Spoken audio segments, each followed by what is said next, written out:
এই যে হেদি পেঁচি চলে এসছে আমাদের বাড়িতে হেদি পেঁচি এসছে সর।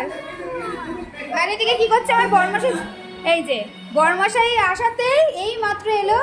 আর আমার ছেলের কি আনন্দ, লাফানো কাকে বলে, এই যে ও বাচ্চাদের মতো করছে।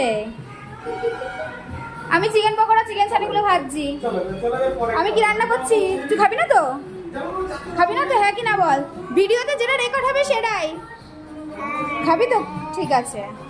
না নেই এখানে আমার বাবা রসুন ছাড়াচ্ছে, আর আমার দিদি পেঁয়াজ কাটছে, রসুন কাটছে, অনেক কাজ করছে।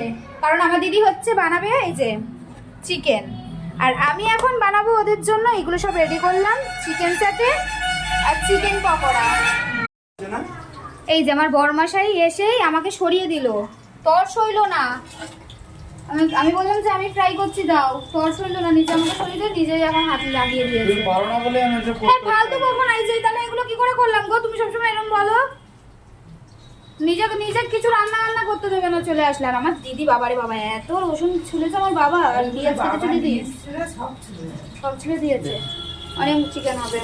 এটা হচ্ছে চিকেন সাটে আর চিকেন পকোড়া। এই যে এখানে রেডি হয়ে গেছে চিকেন পকোড়া আর চিকেন সাটে। লাবুও বসে পড়েছে খাওয়ার জন্য, আর বাকি সমস্ত ভাজা হচ্ছে। এখন এই একটা রাউন্ড হলো, নিয়ে চলে আসা হলো। বসুন ম্যাডাম, বসুন বসুন বসুন, আসুন বসুন, আপনার জন্যই করা। বসুন বসুন, হ্যাঁ।